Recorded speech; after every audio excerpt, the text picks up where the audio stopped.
Welcome to Bicycle Retail Radio, the bicycle industry podcast that brings retailers, vendors, advocates, and thought leaders to the mic for honest discussions about the latest issues facing retailers while taking an in-depth look at the person within the profession.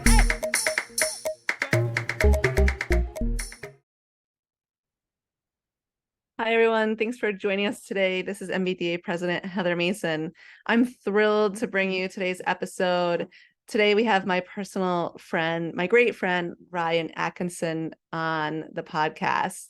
Ryan is president and co-owner of SmartEtailing, now Workstand. And if you've been watching the news, paying attention to what's happening, just only 12 days ago, we learned of Workstand. I asked Ryan to come on the podcast with us to give us the inside scoop, answer my deep dive of questions, and get our listeners up to speed on Workstand point of sale, the e-com platform, and Workstand IQ. The conversation's awesome. Ryan's been a guest on the podcast several times. You're going to love this one. He has a rich experience in the industry, a great way of looking at things. Absolutely love this conversation. Thanks, Ryan, and thanks for listening. Let's get this started. All right, Ryan, I am thrilled to have you on the podcast again. Thanks. I'm stoked to be here. It's always so much fun talking to you. Well, this is a super special podcast. We not only do we have a lot to catch up on, and I know our listeners are big fans of all the value and content that you bring, but there's some exciting news that just launched, and I feel like I kind of owe you a thanks for letting me have you on the podcast for like I heard it here moment. Well, you in particular and the organization is so important to us. And so, when we called you a few weeks ago and asked for permission to speak with you about it, you were super gracious. And so thank you. But yeah, do you mind if I share the news? Yeah, please. Let's dive right in. So after 25 years, SmartEtailing is evolving. And so that means two things. One is we're changing our name. So we're now going to be Workstand, and that means to be your workstand for the business of bikes.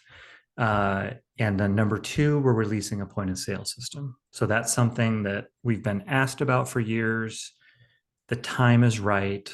There's a lot of dealers out there who need an affordable system from a company they trust. And I'm very proud to say that we can now deliver that. Ryan, you say it so calmly. It's been 12 days or so since the announcement, and I think if I have heard it correctly, there was almost 500 or more retailers who had signed up for the early release. I mean, I can't even imagine from your side, how are you feeling? This is huge news. You're saying it's it has the whole company. So for us, we've been working on this for 2.5, 3 years, and like in secret. And I'm so proud of the team. I mean, I'm surrounded by so many smart people who have worked in retail. They owned bike shops. They're technologists who like just totally get the business needs and how to unpack those and build really good features. So we've been really knee deep in it. But then as these last summer months have gone by and it's time to tell the world about it, yeah, it's been nerve-wracking. And like in company meetings, like we're all talking openly about kind of stress and communication and trusting each other. So it's an exciting time. But yeah, it's a lot. I imagine. And for our listeners, I'm going to be honest. I did have kind of a sneak peek intel that this was happening. And, my first response to the meeting with your team, Ryan, was thank you. It is time that we have a platform, a point of sale system, a platform that does multiple things that truly addresses the retailer need, made by an organization that has dedicated itself to the bicycle industry and understands the bicycle industry. Thank you. I'll just personally thank you. Well, thank you for saying that. And we share the same values in the sense that like the independent dealer is the center of our universe, and like we measure our own success by their success. And as we approach this project, we, much like your own survey results have shown, um, a high percentage of local bike shops just don't have a computerized point of sale, or they have an underperforming point of sale. So based on our metrics, that's about 30% of shops. And they've made that choice, for reasons that are, known only to them. But we feel that if we can, as a company that they trust, that's been committed to local bike shops for 25 years, that, 1 in 5 bike shops use for their e-commerce provider, if we can bring a system to market that is just fully integrated with all the bike suppliers that a retailer works with, and we can do it at, I mean, affordable is an understatement, because a retailer can start using our point of sale with no monthly subscription cost. So we really want to make sure that more retailers engage with technology so that they can run more efficient businesses, because, not only are these next couple of years going to continue to be, like, maybe dynamic is a good way to put it, but, margins are going to be tight, sales are going to be volatile, the labor market is going to be challenging. So, your members are going to be pressed to, continue to grow and have sustainable businesses. And technology can really help, and that's what we hope to do. Yeah, it's interesting. Thank you for referencing our research, because we did just a few months ago do our retailer survey, and we purposely put questions in there unbeknownst to the work that you and your team were doing about the point of sale, because in our conversations with retailers and our member virtual events, we have seen members mentioning that their point of sale does not do this, or that they're not happy with this, or that they would be better served if they had this. So we wanted to have better optics, and you've seen the results. And it's a little trouble in my mind. It's troubling because, as you indicate, having technology on your side can really make a difference in your business. Yeah, so yeah, we purchased the survey. Thank you for doing that work. And then we attended the webinar as well. And it's not uncommon to see Jay fired up, but it was like he was extra fired up about retailers need to engage in e-commerce and meet the customers where they are, and have good systems that are connected to those suppliers. And I mean, he's a smart guy, and so he's raising awareness for a reason. He knows it's important. So let's then dive in, because I'm sure our listeners have a lot of questions about Workstand. They've seen the rebranding. They're trying to probably understand what is exactly happening. We have so many people who have worked with SmartEtailing and Retail Toolkit over the years. So I really, if you don't mind, Ryan, just want to do a deep dive, answer as many questions. I have a slew of questions here that we can, so our listeners have a better understanding and idea. And maybe from there, they can even reach out to contact your team for additional information moving forward. But let's just start at the top. Some people might say, why a rebrand? Why the name Workstand? Can you give a little bit into that? Well, so Workstand,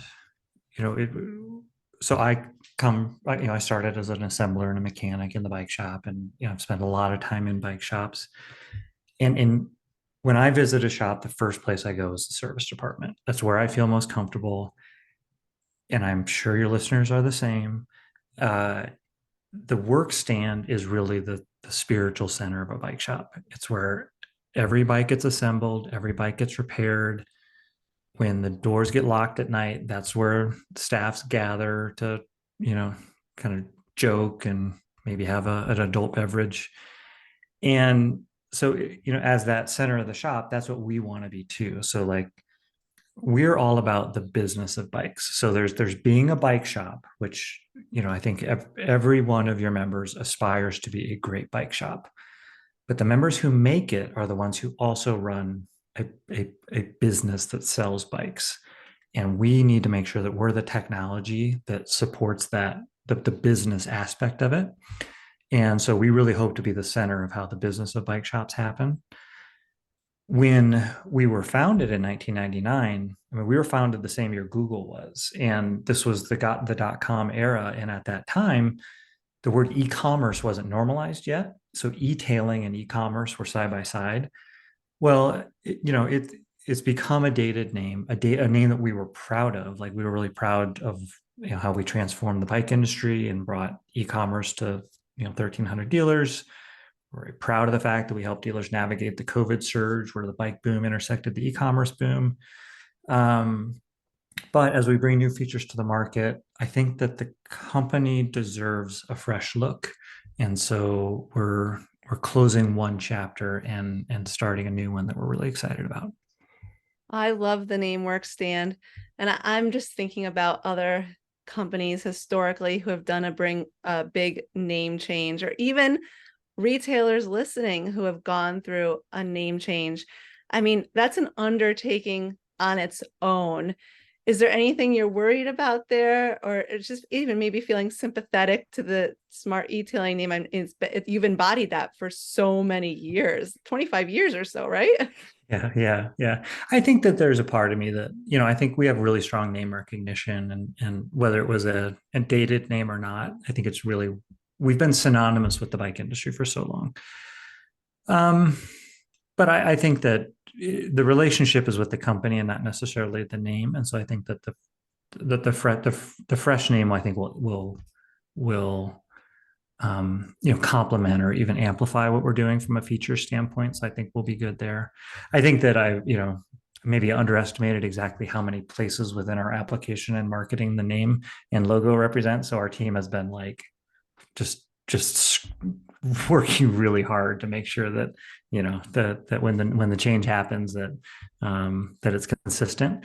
And then you work really closely with Susie on my team, and Susie has been just working so hard. There's a lot that goes into a rebrand.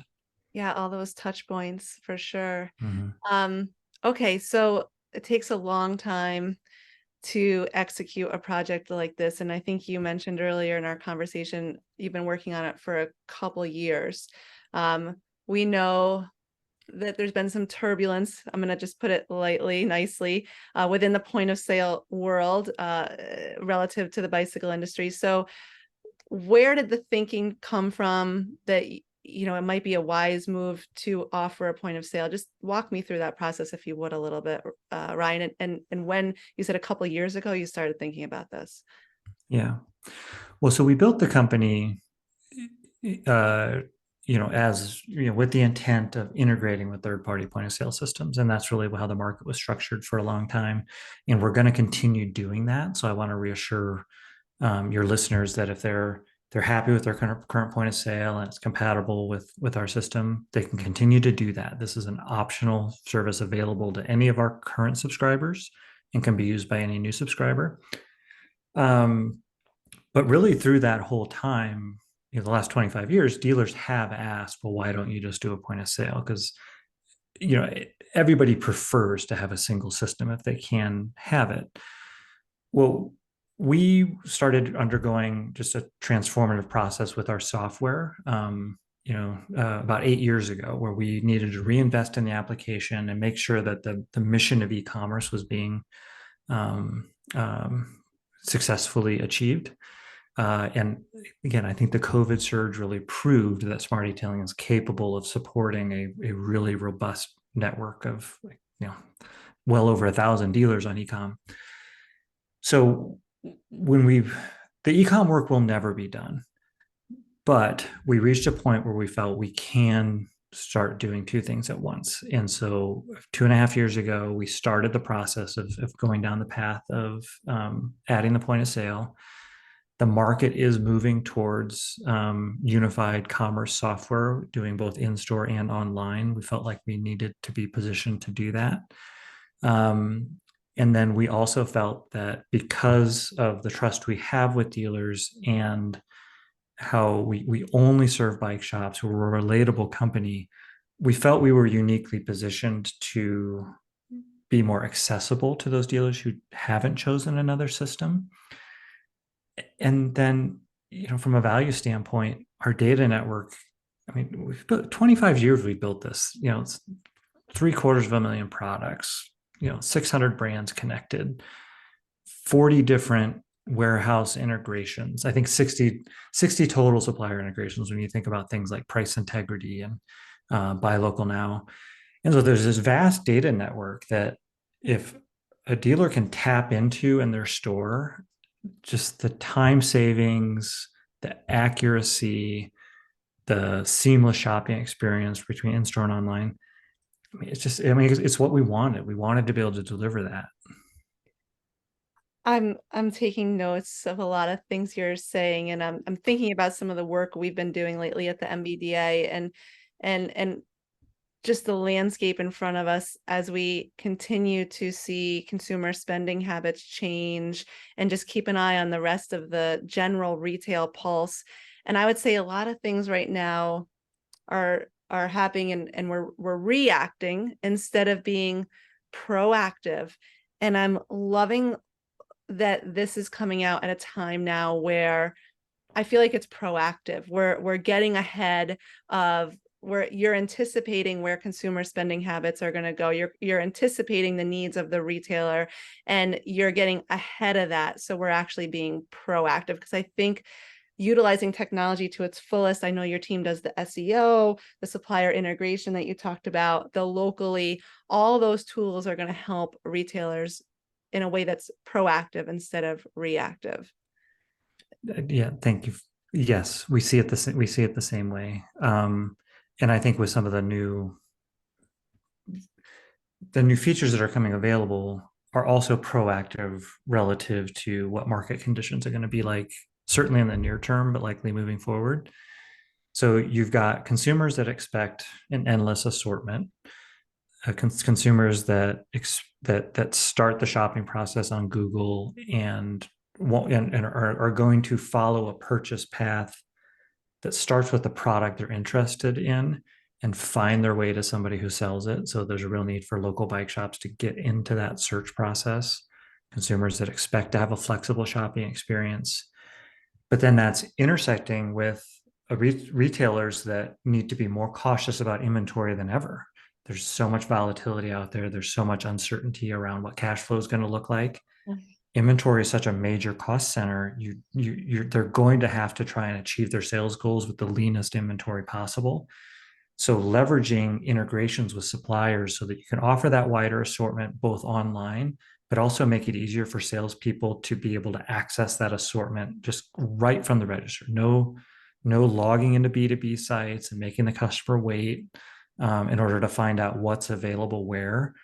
We're going to have all of that available. And so that it's a way of delivering a really smooth customer experience by leveraging that integrated technology.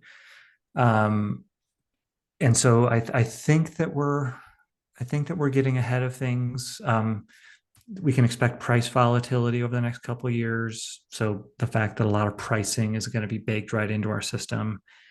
It's hard to maintain prices across the thousands of SKUs that a dealer carries. When a sale happens, we get promotional pricing from brands directly. There's a lot of efficiencies we can bring. And then again, payroll is not going to go down. It's competing for staff at a retail level is harder than it's ever been. And even if the labor market cools off a little bit, wages are not retreating. And so finding talented people who can work for what you can afford is going to be harder. So seeking efficiencies is going to be the only option. And so that's, I think, what we have, both from that data standpoint, but it's an intuitive kind of e-commerce cloud-based interface that a new employee can learn really quickly. And because a new employee doesn't have to log into B2B systems, they can get up and running faster because they'll have access to all of that rich e-commerce data. So if they're going to special order something for a consumer, they can click on a link and it opens up in their own website. The employee doesn't need to know as much about the product. They can have the e-commerce page at the ready. And so all of those things, I think, speak to where the market needs are going to be and show how that the technology can really help. And this is why I love to have conversations with Ryan Atkinson, because your brain is like, you just touched on several points that the conversations we've been having in our retailer groups. The inventory piece, inventory turns, a lean inventory, the MSRPs, making sure your pricing is adjusted. And thank you for the help with that, Ryan. That's huge, that automation. the ability to tap into warehouses and just that efficiency piece. Human resources is a big lift. It's a big chunk of our percentage of expenses, and being able to be efficient is so. Dynamic is a word you used earlier, and that is the market right now. It's dynamic, and yeah, everything you just touched on, I'm so resonating with. So retailers, we got our work cut out for us. Back to Workstand, Ryan. So the retailers who have interacted with SmartEtailing can still choose just to interact with your website service through Workstand. Correct? That's what you said. Absolutely. Yeah. We have website packages that can bolt onto popular point of sale systems. They start at $49 a month. They go up to our pro package at $5.99 a month. But yes, nothing has to change. And if you're that retailer, you can still use just aspects of our point of sale. So like if you only want to use our special order tools, if you only want to use our purchase orders, no problem. But if you want to order in a handheld payment terminal, then you can start using it at checkout too. So it's designed to be really flexible, so that customers can use it however they want. I love it. And those who have experienced working with your team through Retail Toolkit, now that is Workstand IQ. So that still exists as well, and it's another option. Correct. And I think it's a very valuable option because, like, the staff, flexible sales forecasting, controlling payroll costs, managing your inventory wisely. That's where Workstand IQ comes in, and is the most advanced way for retailers to manage those pieces. So we have a suite of products now under Workstand that retailers can really pick and choose and get comfortable using as it meets their needs, or as your team discusses with them that's best for their establishment. Yes, absolutely. Okay, so the point of sale, Ryan, I got to put you on the spot here. Like, why Workstand? What are maybe some key features that make your point of sale maybe better than some of the other options? And I hate to use the word better, but that's my lack of having a better word. No, that's okay. I think it's, what are the value propositions that would make somebody choose us? Yeah. Well, the cornerstone is data. I mean, it's not just product data. I mean, that's just the cost of entry. It's the product data and that vast integrated network of knowing what product is where at what price. That is, we have an unmatched solution there, and that's where the real efficiencies can be found and the real opportunities, especially for online selling. So that's number one. Number two is affordability. There's no monthly subscription, whether you have a website or not. It doesn't matter. We want every shop to be using our system. No monthly cost. Number three is proven friendly customer support. You can't talk about technology without talking about how a small business owner interacts with that technology. And that has always been our strength. For 25 years, we've had a reputation as the best customer service in the industry. We have a great help center. And if you want to solve problems independently, it's there for you. But we're not going to hide access to our customer service team behind the help center. You can give us a call, live chat, email, however you want, and we're there to either solve your problems directly or coach you on it. So I think as you look at as a customer looks at the landscape of options, Workstand has the best data. It's the most affordable option, and it has the best customer service. So there's way more I could talk about if I'm put on the spot for three things, that's the three things. Partner with our clients. So let's get into like the nitty gritty. Data, a fully integrated system. I have like a picture. I think Noel Kegel from Wheel and Sprocket shared a photo with me that was like a train, if you would, with all these different parts, like our phone system, our point of sale system, our MailChimp or email system, and they're all connected but separate, and it makes the train kind of go wonky. So what is the value of having a fully integrated system? Can you speak to that a little bit? Yeah, well, first I have to say, Noel's awesome. Yes. And I've seen that picture. And it is such a great way to express it.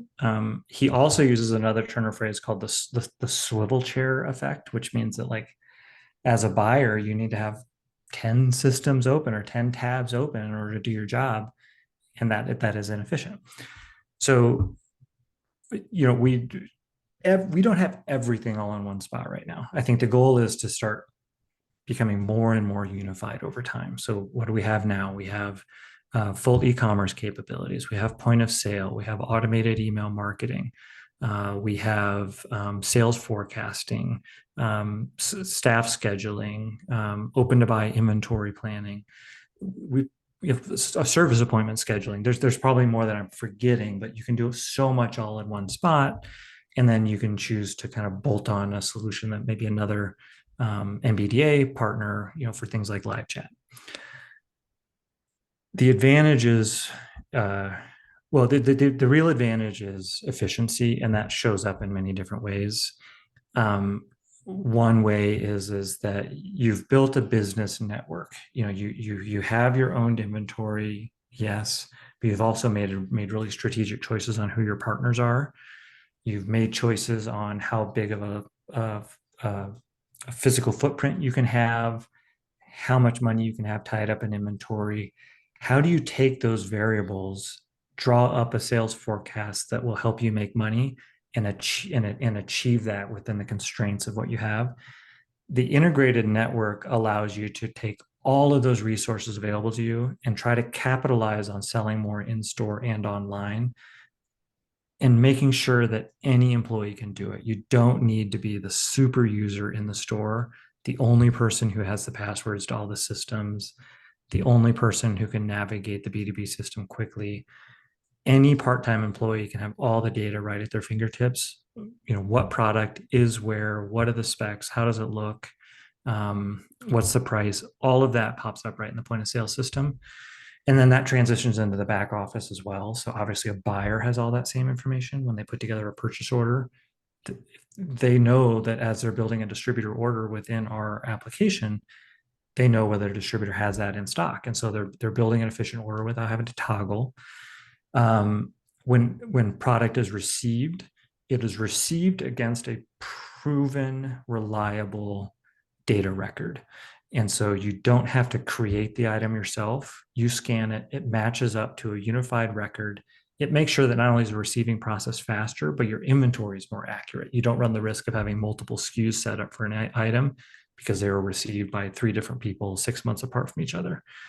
So it really helps with back office operations and ultimately inventory control and profitability as well. So there's really a lot of pieces to it.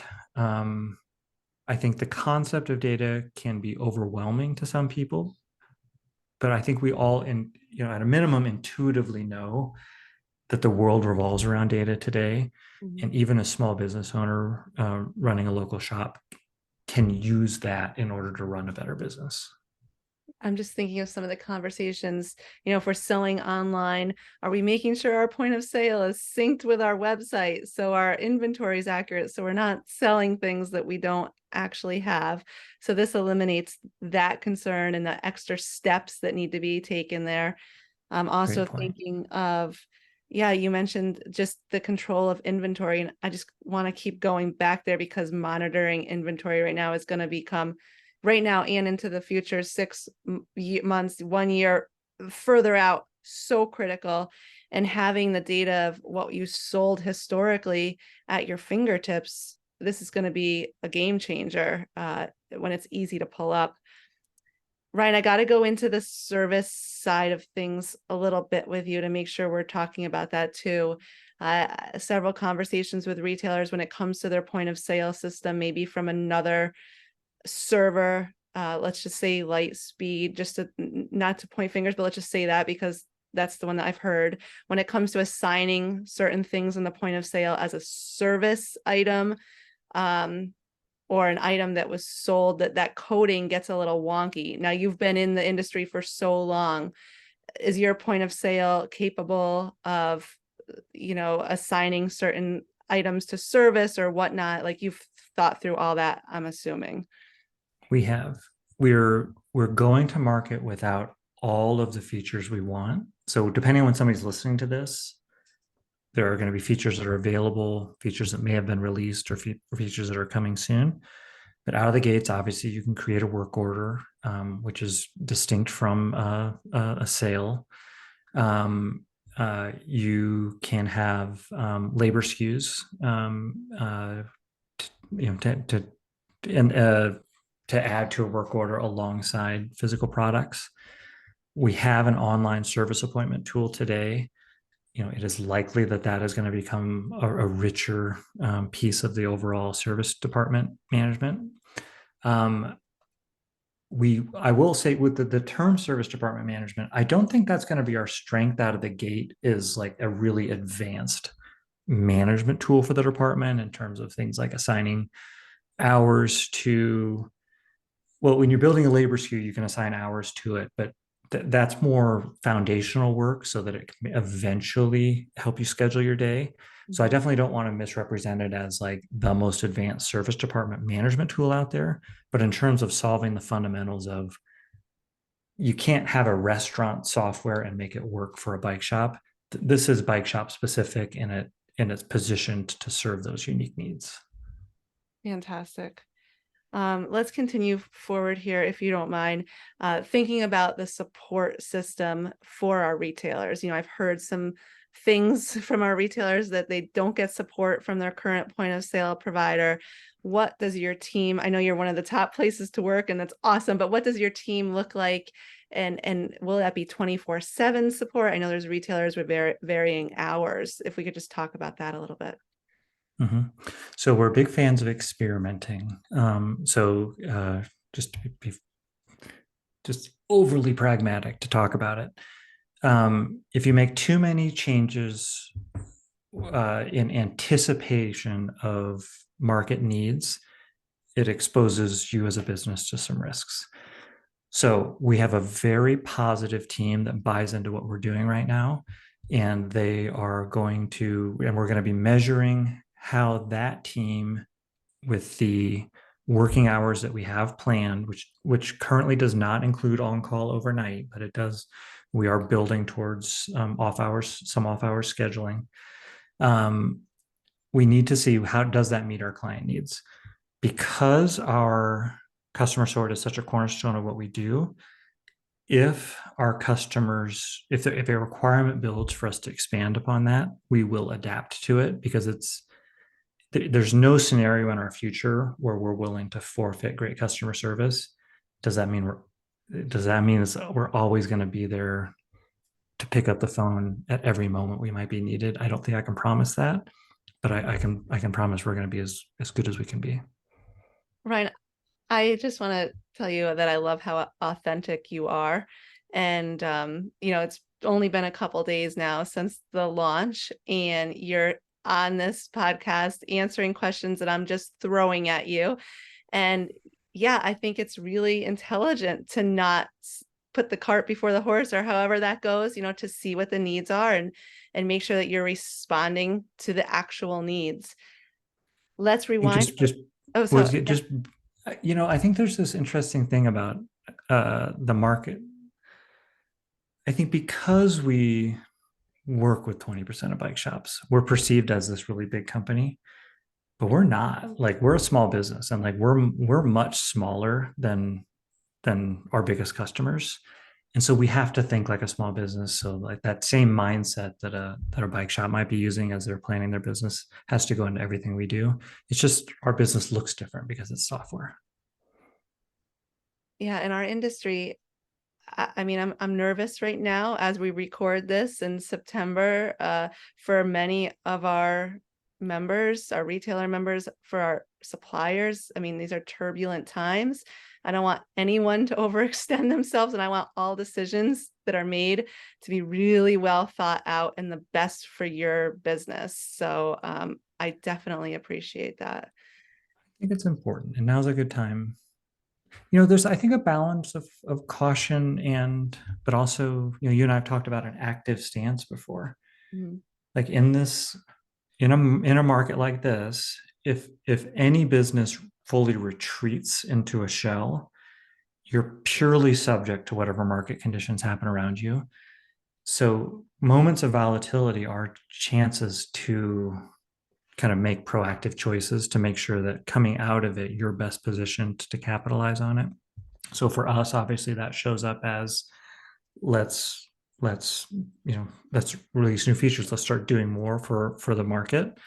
And then from a retail point of view, it's yeah, get the right technology in place, before next season because it's going to be highly competitive. Um, be taking a good look at how are you getting your products to market, both from a promotional standpoint and a just accessibility online standpoint. Like now is the time to do it. If you look at that volatility and say, hey, it's probably going to be hard and it's going to be difficult to build a forecast for next year, and exclusively focus on how do I trim expenses out proactively, like inventory, absolutely. Care about payroll, absolutely. But technology is scalable. It's going to be with you through this. There's never going to be a more promotional period, than we're in now, and probably next year is going to be even more so. And so you have to kind of have your marketing be positioned from a marketing standpoint to put yourself out there. Yeah, don't just sit there and do things the way you've done them. Be very analytical about your expenses and make sure you're putting your time and effort to things that are going to make a big difference. And that efficiency piece, saving yourself time and using technology to help you do that. Yeah, that's a game changer. Mm-hmm. I want to go back to the launch of Workstand. So I heard that you sent an email to people who had signed up from the sneak peek. When you were emailing out the sneak peek, were you worried that no one would care, right? I mean, like, there's got to be like some like nervousness. Yeah, I think it's yeah, you send out invitations to a party, and is anybody going to show up? So I think yeah, there's that worry there. I have to believe in what we're doing. I think that the team has done an exceptional job. I think it's the right product for the market. But you don't know until you put it out there. But it's fun to be at this moment, and I hope that the next time we talk, I'm sharing this super positive market response, and we've got 100 users on the system, and hoping for the best. I am too. I am too. So we're just launched. Listeners, I'm sure, have been to the Workstand site. They've done probably the review of the product, maybe even talked to someone on your team. If they want more information, maybe even if they want to interact on a deeper level, what's the next step for people listening right now? Yeah. So first, just some high level details. Um, announcing the changes in September. We already have beta users who've been using the system through the summer, but we are going to be expanding to an invite-only pool of retailers through the fourth quarter in order to better understand the onboarding and support needs as we bring new retailers on, especially those who maybe don't have a computerized point of sale. There's some unknowns about how do we efficiently serve those customers. And then it will be available for general release, on January 1st. So at that point, any new user can sign up. Now, if you're already a SmartEtailing, or excuse me, look at I did it. If you're already a Workstand subscriber, you can start using all these features now. So we're really just kind of being cautious with new signups because of that onboarding focus. I think every retailer should take a look. I think that you should request a demo. You should trust us that we're not a high pressure sales organization. A demo is just a demo. We want you to know what your options are. And quite frankly, we want your feedback. We fully expect that a large number of you are going to take a look. You're going to say, this looks really cool. Call me when you have X feature. We need to know that because we can anticipate a lot of what the market wants, but we need a feedback loop to tell us more. And so you're serving us and your peers well by taking a look and telling us what you like and don't like. So I think everybody should take a look. If it appears to be the right fit for you, join the invite only waitlist. If you're a current subscriber, start using it. And there's if a spot isn't available right away, really take a look at our light website package. It's only $49 a month. If you and remember, there's no contracts, no commitments. So you can sign up for that, even if it's just for the holiday season. And that way you get your business set up and the account created. Then when it's time for you to have access to the point of sale, we just have to check a box and you have access to those features too. So you've got a lot of options, but step one is talk to somebody on our team and take a look for yourself. Ryan, just when I think like we're at the end of our podcast, you say something of like holiday sales and ecom, and I'm like, oh, I have to ask Ryan. So listeners, if you don't already follow Ryan on LinkedIn, you should do that because he posts some great articles. Ryan, you're in the mix, you're in the know, you're following what's happening with consumer habits. Maybe share with us your thoughts on online sales, the importance of having an ecom website for retailers as we're coming towards the holiday season. How's it looking out there? Do we expect customers? Where are they going to be spending their money? Well, I've been a forever advocate of bike shops normalizing their shopping experience by offering the kind of e-commerce experience that a company like REI offers. So it is a very important path to making your business accessible to customers who are shopping. If we look at the broader retail marketplace, kind of from now on through the end of the year, it is going to be highly promotive across specialty sports and general retail. Quite frankly, the general retail part is probably a little more challenging for bike shops, in the sense that consumers only have a fixed amount of discretional spending available to them. And if they're chasing deals from bigger retailers who are heavy marketers on things like electronics, that can pull away from spending that is available for bike. So we do need to know that we're not just competing for bike spending, we're competing for overall retail spending, and it's going to be a highly promotive environment. When you get into bike, same thing. It's been a full season of discounts. I think some of your listeners, that has had a noticeable impact on, but because you're able to buy at wholesale discounts, your percent margins are generally holding up. Others, are still carrying inventory that they bought at a higher price. You're obviously feeling a harder impact there.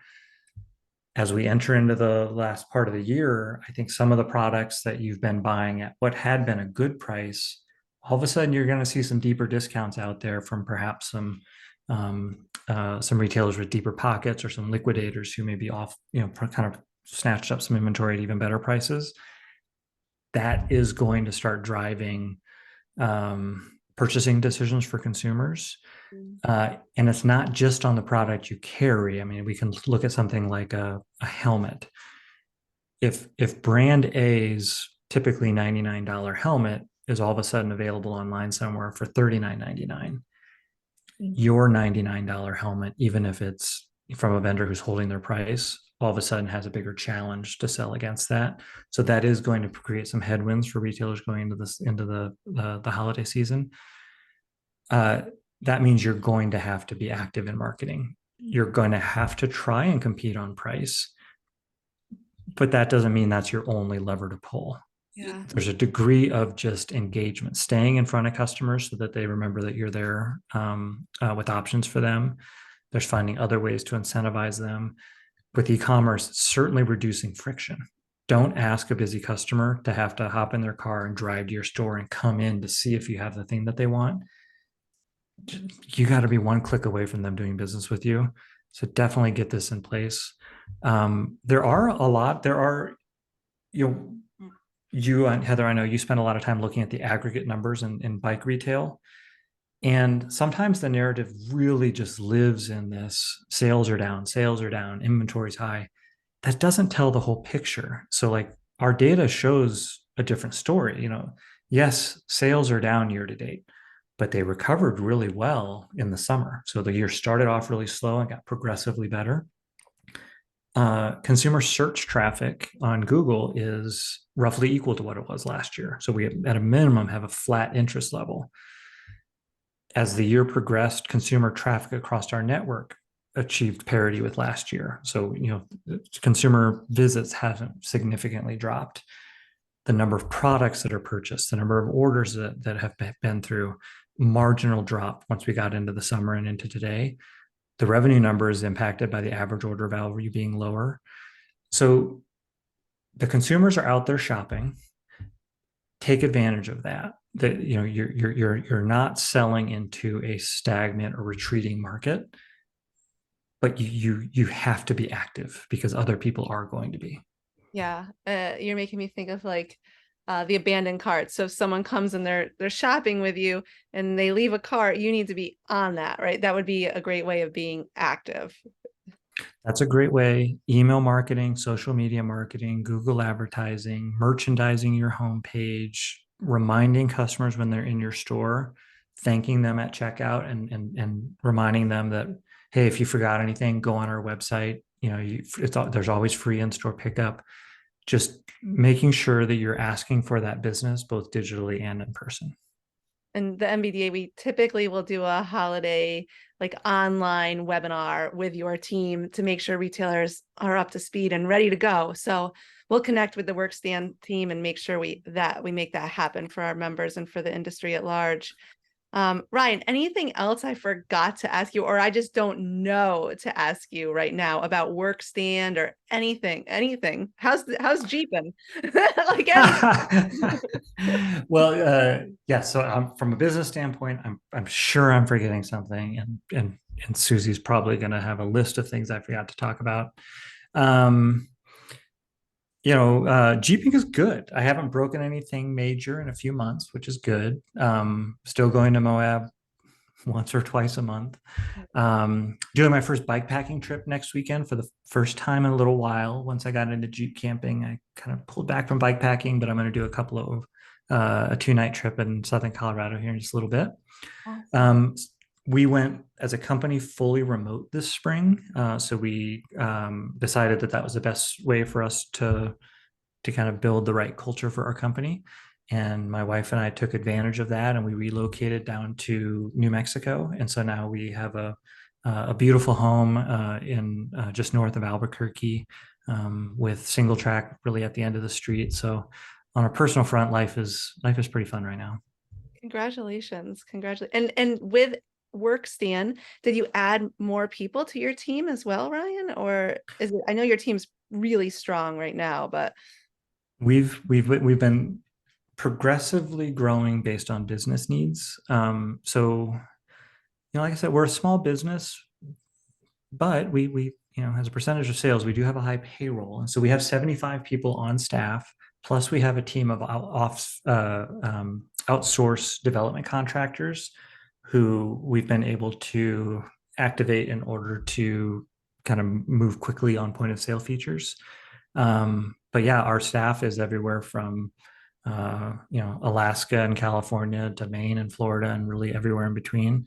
And we have a really great culture, which is a testament to the people, but also the leaders that work here. And I'm not speaking about me here. We've got great leadership team that understands how to connect with individuals and build strong teams. And I think we found the best way we can to do that in a virtual environment. But it's definitely different than when we used to all be able to just get together for a potluck once a month. well, I'm thrilled to know you. I'm thrilled for the opportunity to continue to work with your team. I have to tell you that when the MBDA board members learned about Workstand, the responses were, "What took them so long? This is awesome." So you've got the whole MBDA board behind you, and we believe in what you're doing. And I'm really excited to see the continual rollout of Workstand and the MBDA. We're here to support you and make sure retailers, all their questions are answered. Ryan, you're amazing. I can't thank you enough for coming on the podcast so soon after the launch. You're probably so busy right now, but I was sure that we would have some questions that that we wanted to address for retailers front and center. Best contact or best best place we should send retailers who are listening, who want to get more information right away? Best place to start is workstand.com. If you prefer to just start with email, go ahead and email info@workstand.com. You can always find me, ryan.a@workstand.com. And then I'm also, as you mentioned, I'm pretty active on LinkedIn. So please connect there, message me there anytime. But every week I try to share a few bits and pieces about kind of what's happening in retail and e-commerce and technology. Ryan, thank you so much. Yeah, thanks, Heather. It's always great to talk to you. Always fun. All right, bye. Thank you for listening to Bicycle Retail Radio.